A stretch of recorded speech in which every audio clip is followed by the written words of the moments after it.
Relations of the Roman Republic with the Hellenistic states and peoples of the Mediterranean. In the 2nd century, before the NY, after the end of the Second Punic War, the Roman Republic began to pursue an active policy towards the Hellenistic states. In the first half of the 2nd century BC, it led to military clashes with Macedonia, with the Seleucid kingdom and alliances of Greek cities. For several decades, the Romans have been finding strong allies among the Hellenistic states, creating military and political coalitions, skillfully using the internal contradictions between the Hellenistic powers and the social struggle. Within the Greek world, Rome is spreading its expansion more and more widely, gradually conquering one country after another. The reasons and goals of the aggressive policy of the Romans in the East in the 2nd century BC are the very nature of Roman society at that time. The rapid growth of slave-owning relations, which was facilitated by successful wars in the West, which gave a lot of slaves and material values, led to profound changes in the economy. It led to the development of commodity production, expanded the scope of slave labor,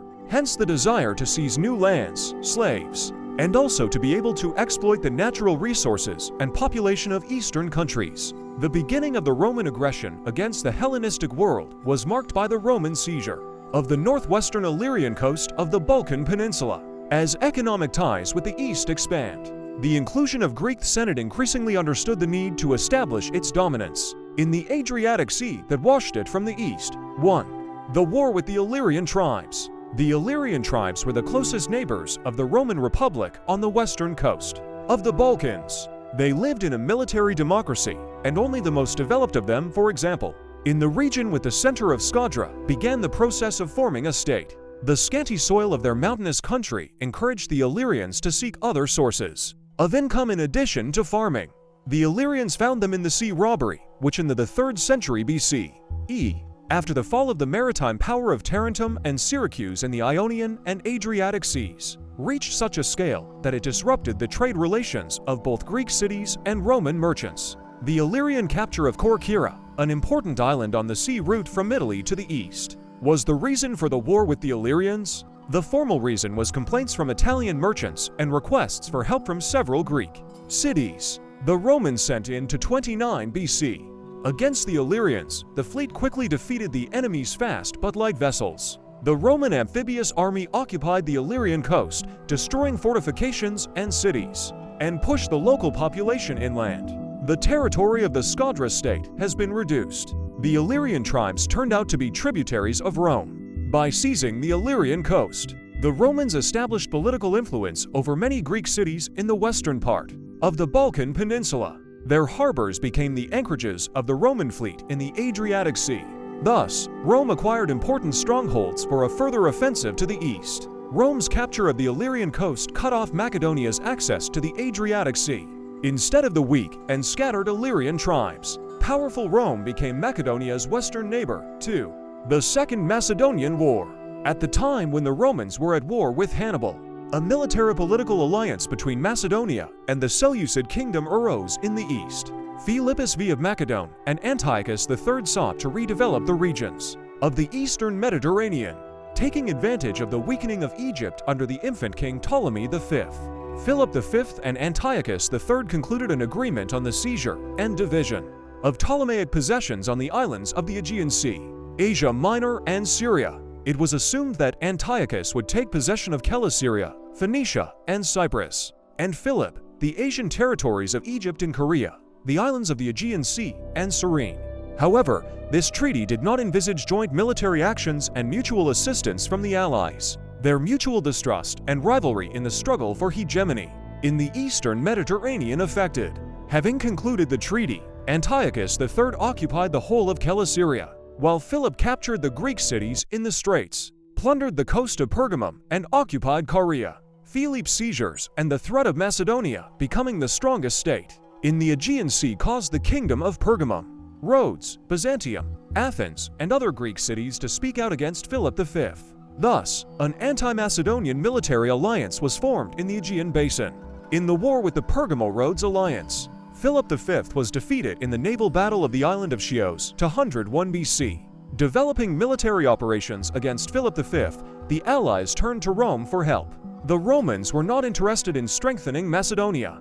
Julius Caesar of the Aegean Islands and the southwestern regions of Asia Minor would have made it difficult for political and economic penetration into the Aegean basin.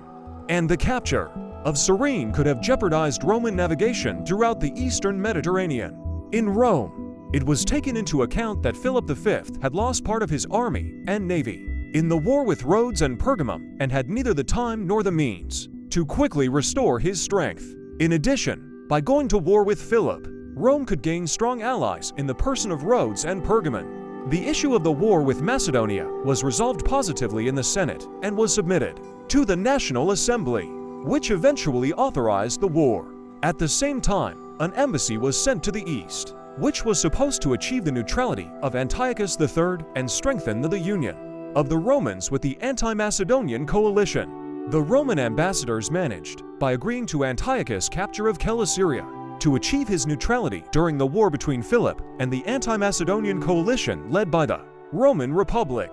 An alliance was concluded with Pergamum and Rhodes, which lasted for more than a quarter of a century and played a decisive role in the struggle of the Romans with Macedonia. In the autumn of 200 BC, the Roman army landed in Greece and began to advance into Macedonia. The allied fleet, which dominated the Aegean Sea, blocked the Macedonian coast. However, during the first 2 years of the war, the Romans did not achieve significant success. Philip fought off an attack directed by the Romans from the north of the Thracian tribes and stubbornly defended himself, sometimes turning into an attack against his opponents. But when the Romans, skillfully using the anti-Macedonian movement in Greece, involved the Aetolian and then the Achaean alliances in the war in 199 BC, 198 BC, Philip found himself in a difficult position.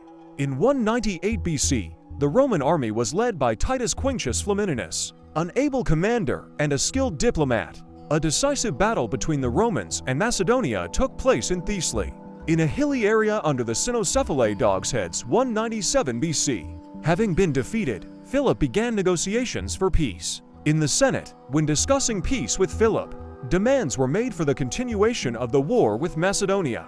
And although the same demands were made among Rome's allies, for example, the Aetolians, the Senate decided to end the war and dictate the terms of peace that Philip V could accept. Philip had to give up all possessions outside Macedonia, pay Rome 1,000 talents, give the Romans his military fleet, with the exception of 6 ships, return all prisoners of war, and reduce the army to 5,000 people. He had no right to start a war without Rome's knowledge, i.e., he lost his independent foreign policy. In addition, he had to recognize the freedom of the Greek cities. The last point of the treaty was the most difficult for Philip.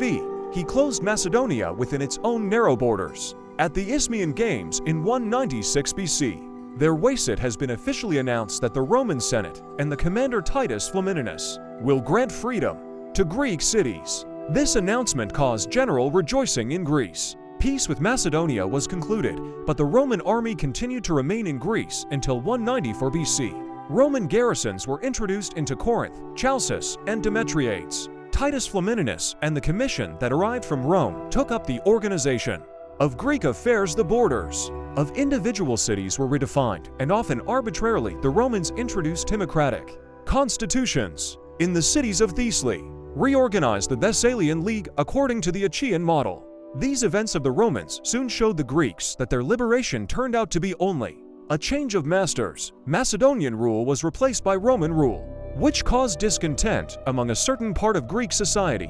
However, the aristocratic strata supported the Romans, seeing in them a force capable of keeping the masses calm. The Roman command very soon justified the hopes placed on it by the aristocrats. Titus Flamininus, at the request of the Achaean oligarchs on behalf of all the Hellenes, declared war on the Spartan tyrant Nabis, whose social reforms were radical and spread from Sparta to the neighboring regions of Argos and Mycenae. In 195 BC, Nabis was defeated. Sparta lost all its conquests and paid 500 talents of military indemnity. Social reforms have been cancelled. In addition, a lot of people in Greece were enslaved, and many Greek cities were ravaged and devastated by Roman legionaries. The Roman government was motivated by internal and external reasons to end the Second Macedonian War and conclude peace with Philip. An epidemic disease was rampant in Rome and Italy, and in the north in the valley of the Po River in 200 BC, Gallic tribes rebelled, from whom the Romans took away the lands, dividing them between veterans of the Second Punic War. The Gauls were joined by the Ligures. The rebels besieged and captured a number of Roman fortresses, destroyed their garrisons, and the Roman colonists settled here. For several years, the Romans fought the rebels. The war with the Celtiberians, an even more serious situation, arose in Spain. Fighting in the Iberian Peninsula with the Carthaginians during the Second Punic War, Scipio concluded a number of allied treaties with the Iberian tribes. Some of them recognized themselves as subjects of Rome and paid tribute to him. The Iberians, however, believed that Rome's victory over Carthage did not mean their submission to the Romans either. The introduction of provincial government caused an uprising in both near and far Spain in 197 BC. The rebels were joined by the old Phoenician cities led by Malacca, as well as the Celtiberians, and somewhat later the Lusitanians. The Roman garrisons were defeated.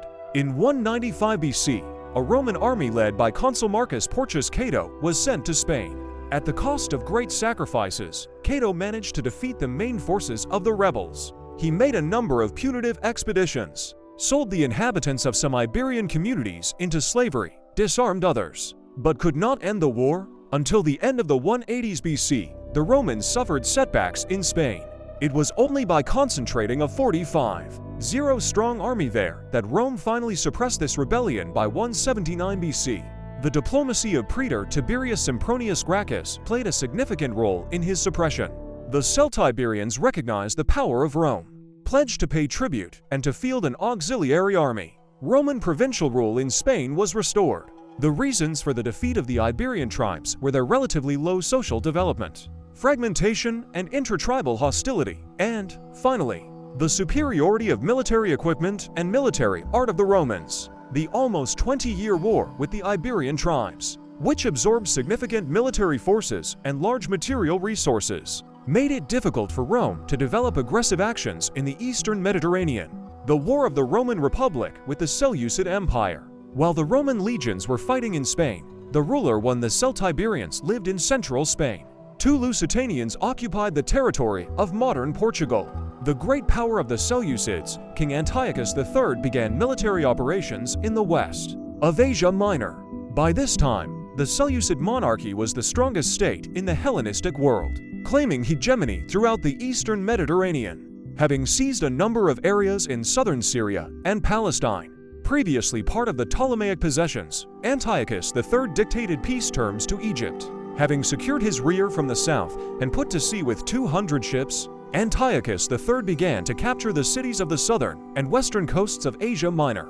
He concluded military alliances with Galatians and Cappadocia, thereby surrounding the hostile kingdom of Pergamon with his allies. Then Antiochus moved to Thrace and here subjugated the Greek cities along the shores of the Propontis and the Hellespont, which had previously been owned by Philip the Great. The occupation of Thracian Chersonesos made Antiochus the master of the straits to the Black Sea, which Pergamum and Rhodes could not reconcile themselves to. The Rhodians declared war on Antiochus in 197 BC and, starting military operations at sea, appealed to Rome for help. But the Romans, not having finished the war in Greece, avoided direct intervention in a new war. However, they declared themselves the defenders of the Greek cities and demanded their liberation from Antiochus. At the same time, the Romans insisted on the return of the lands taken from Egypt by Antiochus. Antiochus rejected these demands. In an effort to attract Greeks to his side, he developed an active diplomatic activity in Greece, where discontent with Rome was deepening. The masses in the cities opposed Rome for an alliance with Antiochus, while the ruling elite remained loyal to the Romans and with their help suppressed popular movements. This was the case, for example, in Athens. Since that time, the anti-Roman movement in Greece has merged with the democratic movement. However, the Syrian king managed to win over only the Aetolian Union and small towns in Greece. The Roman government, preparing for war with Antiochus, strengthened its old alliance with Rhodes and Pergamum. The Achaean League sided with Rome. Roman diplomatia managed, at the cost of tacitly renouncing some points of the peace treaty, to keep Philip from helping Antiochus. In 190 BC, Antiochus III, summoned by the Aetolians, crossed to the Balkan Peninsula and stopped at Thermopylae. The Aetolians, the allies of the Syrian king, who were entrusted with the protection of the mountain passes, failed to hold them. The Roman army under the command of Marcus Atilius Glabrio defeated the main army of Antiochus. Under the onslaught of the Romans, Antiochus III left Greece and withdrew his troops. To Ephesus, his Greek allies asked Rome for peace and had to join the Achaean alliance. At Rome's request, the latter became the main force in Greece and the conductor of Roman influence in it. The expulsion of Antiochus from Europe did not mean the end of the war. The fighting power of the Seleucid Empire was not destroyed in the Battle of Thermopylae. Rome, striving to spread its influence in the East, inevitably had to face it. The Roman army was commanded by Consul Lucius Cornelius Scipio, and as a legate, he was accompanied by Hannibal's victorious brother under Zama, Publius Cornelius Scipio, who actually led the military operations. The Roman fleet, with the help of Rhodes and Pergamon ships, defeated the fleet of Antiochus III. Conquering the Lords, the location in the Aegean Sea created the possibility of Roman troops crossing into Asia Minor. At Magnesia in 190 BC, a decisive battle between the Romans and Antiochus took place. The army of Antiochus III was defeated and almost destroyed. Peace Apamian was concluded with Antiochus III in 188 BC. Antiochus had to pay Rome 15,000 talents. His fleet was reduced to 10 ships. He pledged not to have elephants in the Western army and lost all territories in Asia Minor.